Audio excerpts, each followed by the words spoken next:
All right, we got any smokers here? Right? Okay, well, if you smoke, you don't smoke it in front of a customer, number one. I don't care if they come walking in, the guy's got a pipe in his mouth, he's got a cigar in his left hand, and a pack of Luckies in his pocket. You're not, oh wow, smoker, sweet. You're not smoking in front of a customer, okay? And if you do smoke, have some sort of spray, mints at your desk and so forth, get that smell off you for sure if you do happen to smoke.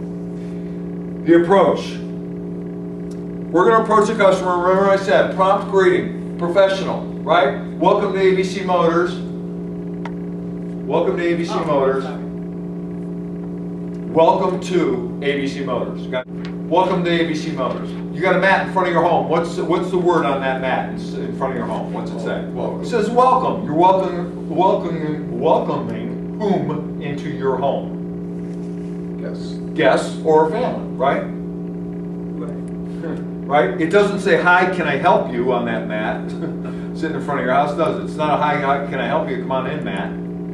It's a welcome mat. We're going to welcome people into the dealership. Welcome to ABC Motors. Welcome to ABC Motors. My name is Craig Lockard, and you are, and they're going to say their name, and then you're going to take these notes, write it down. Do you mind if I write that down? I'm terrible with names. Are we terrible with names, yes or no? Right, the minute, how many times in your life has it happened? You've been introduced to somebody, no sooner does that person introduce him or herself that we've forgotten their name. I mean, it happens that quick. Right, as car salesman, it's probably happened to all y'all at least once.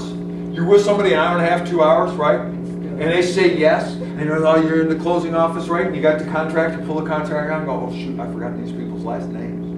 I know it's Bill and Martha. I can see Bill and Martha, Bill and Martha, Bill and Martha. Oh, starting with an S. Bill and Martha, Bill and Martha, Bill and Martha. Well, I know how I'll do it.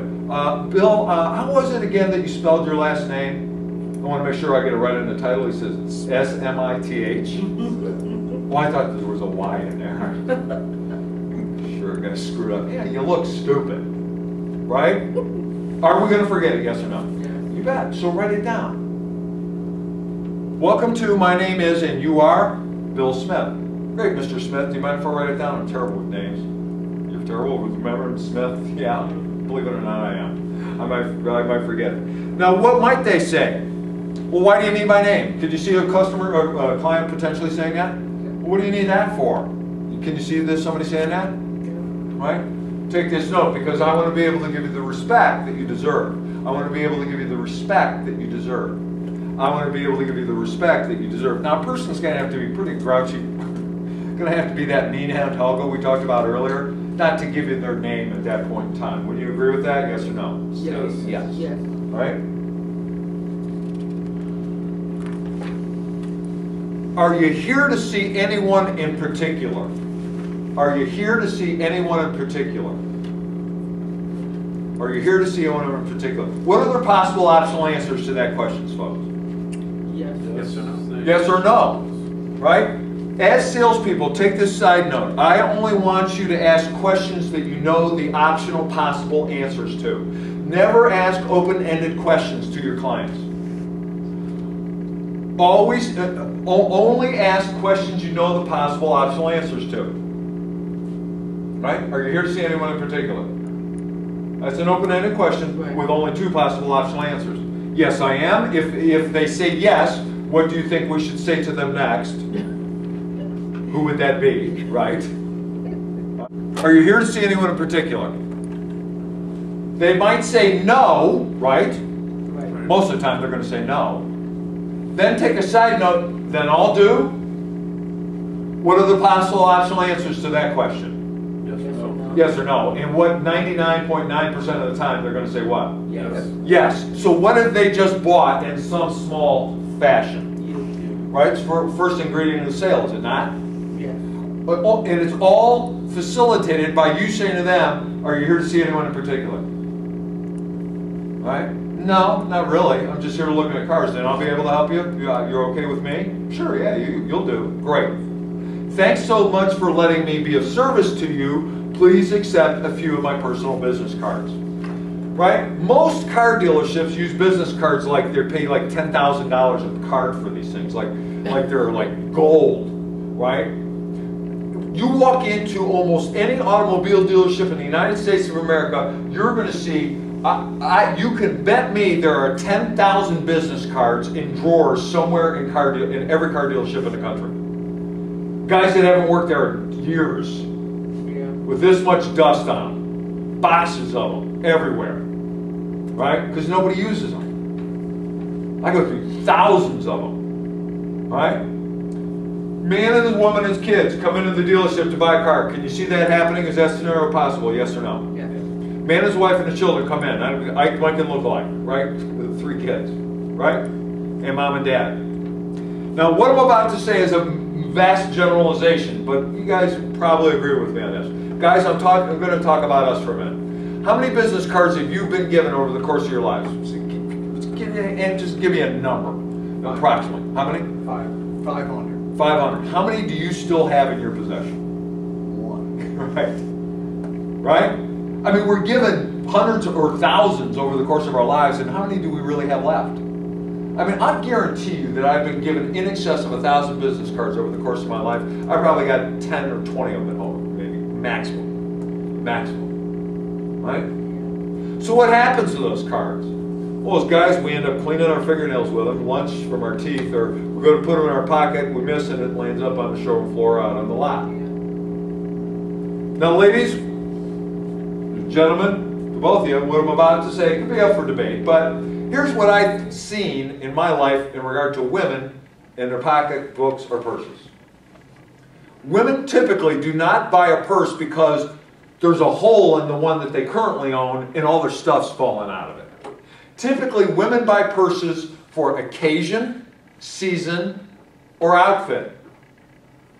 Would you guys all, generally speaking, agree with that statement? Yep. You can go into most women's homes of below average income to average income, upper average income, or upper income level, and you're going to see purses in the trunk of the car, the garage in boxes, in the basement in boxes, under the bed, on top of the closet. Those are the ones that are quote-unquote out of service. Then there's a few of them in what I would call in service, right? The one that she uses every day, right? And it's loaded up, right? I mean, she could live in the middle of the desert for 6 weeks with everything they got in that purse. Pretty close to being true, right, you guys? Yes, it is. All right, so now I'm going to give her several of my business cards. Where are they going? In the purse. In the purse, right? Now, when she changes that purse, everything makes the trip to the next purse, doesn't it? Except for that weird stuff, whatever's at the bottom of you ladies' purses. There's like that weird, there's makeup with crumbly, weird stuff, whatever it is. That's the only thing that doesn't make the trip. But everything else gets taken out of that and stuffed in the new one, right? The gum wrappers don't go that you put in there and stuff like that. But everything else goes, right?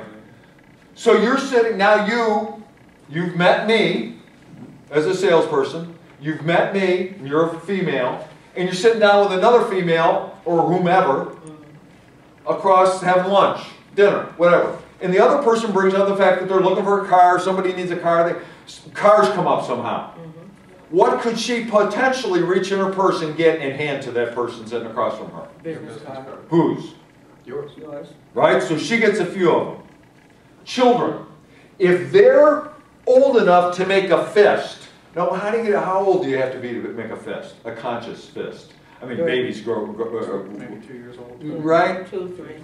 From 2 years on up, they're going to get a handful of cards. They're going to get 6, 8 cards a piece. 2-year-olds, 5-year-olds, 8-year-olds, 10 years old, 12-year-olds. They leave. Don't buy a car. They get in what to leave the dealership in? The vehicle. Their vehicle, their trade-in, right? What'll happen to them business cards from their kids? All over the place. Right? Now some of them, who's picking them up? Mom. Mom and Dad, right? Now they're going in the house, right? Where's the rest of your business cards going? In the house. All over the house. Who's picking those up? Mom and Dad. Craig lockers everywhere. Right? Right or wrong? Yeah. Now, they've gone and visited 3 car dealerships that day. Right? They've got your business card, maybe, maybe not. They don't have yours, and mine are everywhere. Am I going to stick in their head, yes or no? Yes. All things being equal, could they potentially, all things being equal, potentially, could they just come back just because of that? Yeah. Potentially they could, because I'm in their mind. I'm everywhere. I'm everywhere.